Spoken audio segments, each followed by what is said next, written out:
Sur We Do Biz au Salon des Entrepreneurs à Paris avec Patrick et Edouard. Patrick, vous êtes dealer de fruits et légumes. Oui. Alors qu'est-ce que ça veut dire? Je sais que vous avez 2 activités. Est-ce que vous pouvez nous en parler? D'accord.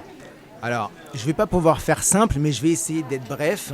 En fait, on a décidé d'appuyer une action de sensibilisation liée à la valorisation des fruits et des légumes et de l'agriculture en utilisant des outils que tout le monde connaît.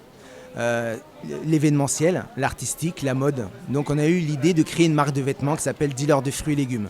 Donc du coup, vous venez de la mode, vous êtes un artiste, Voilà. et vous avez décidé d'utiliser ce talent artistique pour créer une marque qui va faire de la pédagogie finalement Finalement, oui. sur les producteurs de fruits et légumes et les installer dans des événements professionnels. Voilà, en fait, c'est de réussir à créer du lien de toutes les manières possibles et imaginables. On s'est rendu compte qu'il y avait des environnements comme l'environnement sportif où on avait capacité d'être force de proposition en utilisant en fait autant des produits qui doivent être valorisés. On parle de variété, on parle de produits d'agriculteurs, donc de réussir à les mettre en scène dans des environnements artistiques ou sportifs où il y a un besoin, puisque dans l'environnement sportif, on travaille sur l'hygiène alimentaire et la dynamique sportive. Donc ce qu'on a besoin, c'est de produits. Alors c'était une question, il vient d'où cet engagement? Pourquoi avoir envie de faire la promotion des fruits et légumes? Ouais, parce qu'à la base, moi je suis haïtien, tout ce qui pousse de terre, c'est de l'or. Et aujourd'hui, il y a une telle ringardisation des produits qu'on a l'impression que ça pousse dans les magasins. Pour un gars de la street, c'est un peu cliché, mais une tomate, c'est rouge, point. Il n'y a pas de variété de tomate. Et pourtant, il y a de telles richesses vis-à-vis de ces variétés, même les variétés oubliées, que les jeunes d'aujourd'hui... On sent de la passion, quoi. Vous avez de l'amour pour ces produits presque. L'amour, moi j'ai envie de dire que mon corps c'est une Ferrari, j'ai envie de mettre ce qui va lui permettre de carburer longtemps. Mais au-delà de ça, il y a un axe de valorisation qui me semble important, c'est une richesse. Aujourd'hui, pour moi, le futur, c'est pas simplement la technologie. Il y a l'agriculture. On ne peut pas se permettre de dévaloriser l'un pour mieux se concentrer. Alors vous êtes lancé depuis combien de temps? Alors le projet est testé depuis 2 ans. Il va fêter ses 2 ans en fait en février. Alors les premiers retours, les premières retombées? Voilà, au début c'est vrai qu'on nous prenait un peu pour des fous, clairement, il faut le dire.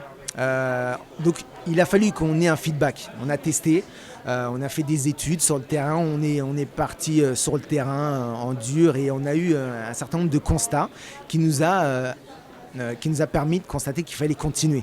Mais aller bien au-delà de la simple idée de valoriser, mais de carrément imposer un registre lié à la valorisation des produits et à l'utilisation. Et là, vous avez créé des marques fortes. Vous m'avez parlé de vos t-shirts.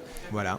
On a créé un univers qui est en train de se développer au niveau de l'attrait stylistique. Et on a une identité, un univers qui est très marqué, qui est assez cool, qui est assez déjanté en soi. Aujourd'hui, on a besoin de ça, de marques qui ont cette capacité de s'exprimer, qui sont assez décomplexées et qui permettent de véhiculer un message. Vous avez des exemples un peu de messages que vous avez fait passer On a créé par exemple des personnages comme le gang des fraises, le cartel des courgettes. C'est pas très gangsta ça, c'est pas très street. Il y a une manière de le voir, franchement. Aujourd'hui, on est dans le happy wear. En fait, c'était un peu le but. On est dans le no bad food, no bad wear. C'est-à-dire qu'aujourd'hui, la mode doit réussir à véhiculer un certain nombre de messages, un certain nombre d'engagements. Et quoi de plus positif que quelqu'un qui s'engage finalement dans un combat qui est dans l'air du temps, dans la tendance. Un combat positif, un combat qui a une bonne pédagogie et qui peut faire du bien au corps en plus. Manger des fruits et légumes. Exactement. Merci beaucoup Patrick et Edouard. Donc je le rappelle, reçu. Votre marque c'est Dealer de fruits et légumes. Comment est-ce qu'on trouve vos produits? Vous tapez Dealer de fruits et légumes avec n'importe quelle orthographe. Alors Dealer c'est écrit avec n'importe quelle orthographe, vous allez nous retrouver. Ok, voilà. Alors je laisse la surprise aux personnes qui vont visionner cette vidéo. Merci Patrick et Edouard et à très bientôt sur We Do Biz.